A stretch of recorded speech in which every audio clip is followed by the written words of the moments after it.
All right, let's cover our last topic from section 6.2, which is QR factorization. And in general, factorization of a matrix is writing it as a product, just like factoring polynomials or factoring numbers. A matrix factorization involves writing a given matrix A as a product. A equals matrix B times matrix C. And we've got some agenda here. We want matrices B and C to have some desired property. Given our recent experience, we seem to be fascinated with orthonormal bases. So orthonormality will pop up as a desired property in some of this. And another one of the desired properties will be upper triangular. We preferred that when we were taking determinants. So it kind of synthesizes some of the stuff we've seen before. This is just a little tack-on topic that comes basically for free from the Gram-Schmidt theorem or the Gram-Schmidt process. The statement is Corollary 1, QR factorization. So it's a definition and a claim. It says, let matrix A be an n by k matrix with independent column vectors in Rn. There exists an n by k matrix Q with orthonormal column vectors and an upper triangular invertible k by k matrix R such that A equals Q times R. All right, first off, Q times R, Q is an n by k matrix and R is a k by k matrix. So since this k and this k, these dimensions line up, first off, the matrix product really does exist. It's been a while since we've dealt with matrices other than square ones, but need not have square matrices here. Matrix Q has the desired property of having orthonormal column vectors. And guess where we're going to find a bunch of orthonormal column vectors? We'll find them using the Gram-Schmidt process. And matrix R's desirable property is that it's an upper triangular matrix and an invertible matrix. Where the upper triangular comes from will be very much a byproduct of the way the Gram-Schmidt process works and the way we recursively define subspaces, W sub J's, we called them. And we did projections and built up an orthonormal basis one vector at a time. So let's look at a proof of this. And we'll start out with, let's see, A is n by k matrix, independent column vectors. The linear independence of those columns will play a role, it plays a role in the invertibility. Here it is, the invertibility of matrix R. So I tell you what, you're going to give me a matrix with columns in it and you want back an orthonormal bunch of vectors? Well, then let's label the columns of matrix A sub 1 through A sub k, like we did with the Gram-Schmidt process. We saw in the proof of the Gram-Schmidt process that we can find vectors v1 through v sub j and vectors q1 through q sub j, both of which are bases of the span of the first j vectors, a1 through a sub j. Because we had recursively built these spaces up, we could say, and I can certainly take j equal to k and say, hey, with those a1 through a sub k's, I can find you an orthonormal basis, q1 through q sub k. But we actually built it up in steps. And so we can say something a touch more general, which we need. This is where the upper triangular part will come from the matrix R, that we can take these spaces, a first space W sub 1, just a span of A sub 1, the second space, a span of A1 and A2, and so forth. And for each of those, we converted the A1 through A sub j, say, into an orthogonal basis, and we use V's to indicate that. And we further modified that to get an orthonormal basis, the Q1 through Q sub j, say. Okay, well, now, these A sub j's are in span, say, W sub j. Q1 through Q sub j is a basis for W sub j. Basis is a linearly independent spanning set. So we can write A sub j uniquely as a linear combination of Q1 through Q sub j. So we're taking the A's, writing them in terms of the Q's, can be done because the Q's are a basis, can be uniquely done. The linear independence of a basis gives the uniqueness in a linear combination. That's how we define coordinate vectors, for example. All right, now we're doing this for j equals 1 to k, so we're writing a sub 1 in terms of q sub 1. We're writing a sub 2 as a linear combination of q sub 1 and q sub 2. Notice it stops at j.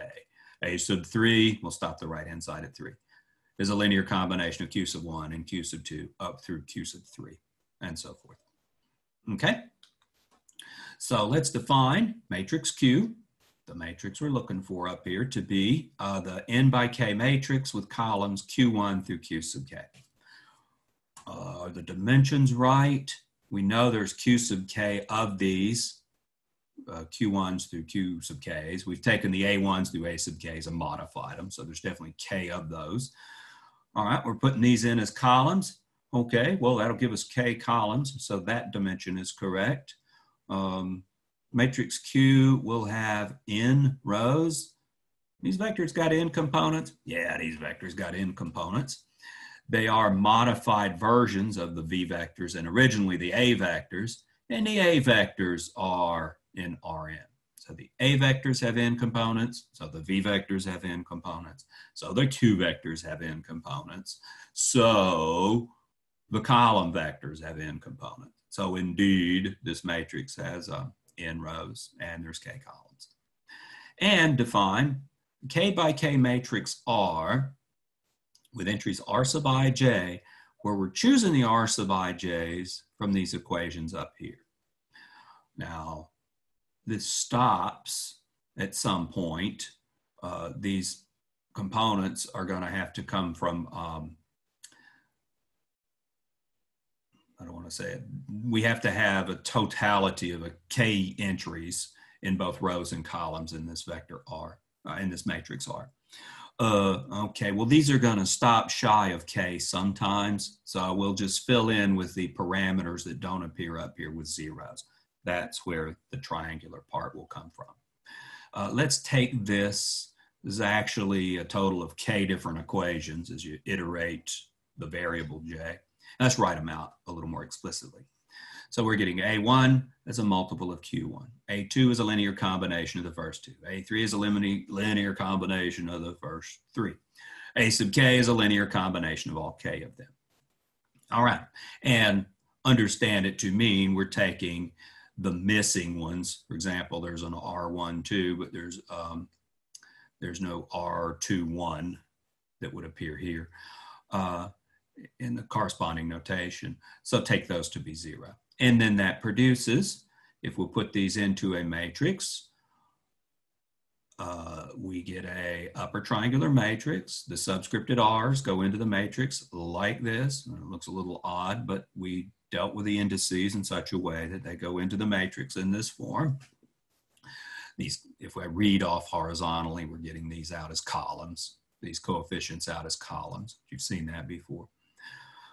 And let's see, we've got zeros below. So it is an upper triangular matrix. We need to confirm that it's invertible, and we need to confirm that A equals Q times R, the product, the factorization thing that was claimed actually holds. Well, first off, I bet you along the diagonal, none of those entries are 0. We'll explain that on the next slide. But can you take the determinant of this matrix R? Sure, because it's upper triangular. The determinant is the product of the diagonal entries. Well, if none of the diagonal entries are 0, then the product of those diagonal entries is non-zero. Here's why those are non-zero. The columns of matrix A, they're linearly independent. We've done this in such a way that we've iteratively generated by making modifications of A sub I, say vector A sub I, using, I want to say, effectively using the earlier vectors A in the list. So A sub I is computed using A1 through A sub I minus 1. It was buried in all that stuff where we created the V's along the way. But the linear independence of those A sub I vectors implies we will not have any of those diagonal entries in that matrix R being 0. So the determinant of that matrix is non-zero. So that is an invertible matrix, a non-singular matrix. R inverse exists. And that takes care of the invertibility claim. The upper triangular claim was a piece of cake from the way we built matrix R. Now we need to confirm this part here. Matrix A equals matrix Q times matrix R. Okay.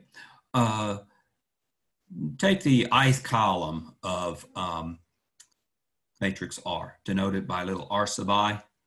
So the ith column vector.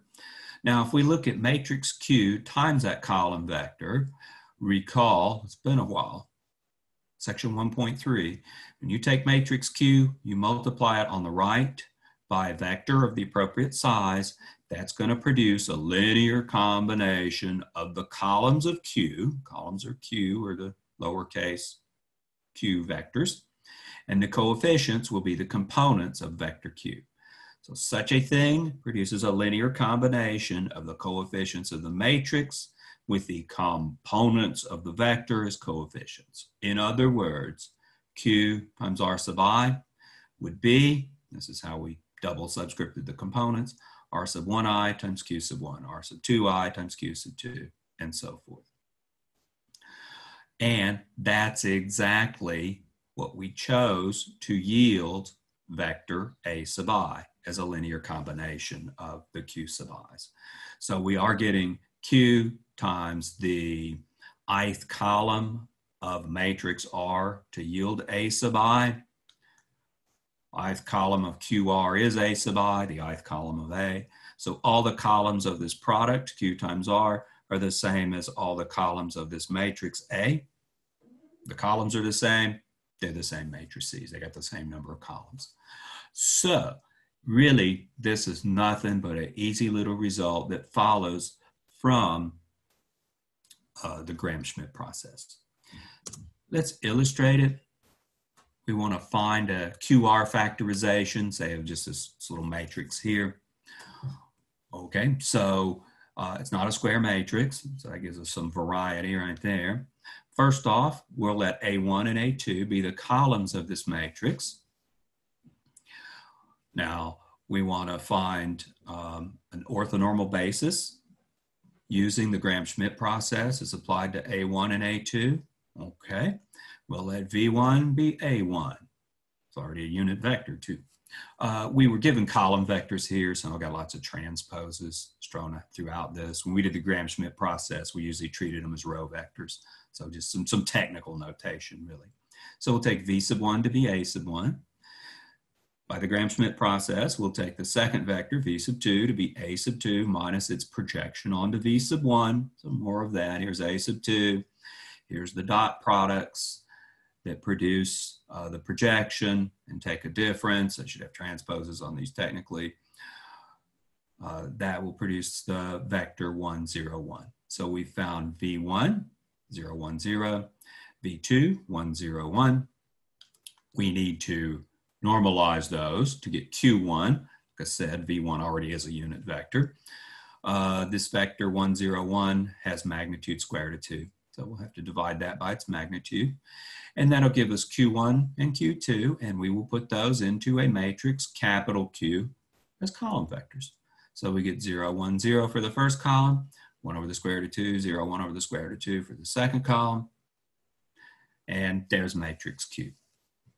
Now we found the entries of matrix R by writing A1 as a linear combination of Q1, Q2, and A2 is a linear combination of Q1 and Q2. And that's easy here because we've only got a couple of vectors. First, we want to write A1 as a linear combination of Q1 and Q2. This worked out perfect. A1 is Q1. We started with 0, 1, 0 as the first column. That won't always happen in this process. It'll always happen if that first column vector is a unit vector, though. Otherwise, we'll get a normalized version of that first vector, and we'll just have a scalar here. So we do get A1 equals 1 times Q1 plus 0 times Q2. That gives us 2 of the entries, R11 and R21. It gives us the first column of matrix R. And now we need to write A2 as a linear combination of Q1 and Q2. A2 was 1, 1, 1. We've got Q1 right here, 0, 1, 0. Here's Q2. Take the linear combination. We can go through all our matrix methods. It isn't necessary here. I can see from the second component, we get 1 on this side. We'll have to get 1 on this side, and that will only occur by taking R11 equal to 1. And R11 should be R12. R12 equal to 1. And then this other one, R22. Should read R22, will have to be square root of 2. So we'll get a 1 and a square root of 2 here. I know I get the 1 here. To get the 1 in the first and third components, we'll need this coefficient to be square root of 2. So we get R12, it's 1, R22 is square root of 2. So we've got the entries, 1, 0, first column, 1 square root of 2. Second column for matrix R, 1, 0, 1 square root of 2. There you go. And there's matrix R, there's matrix Q, and there's QR factorization. So we'll call it quits with section 6.2 and move on to the next thing. Or have a nice day if this is our last topic of the semester.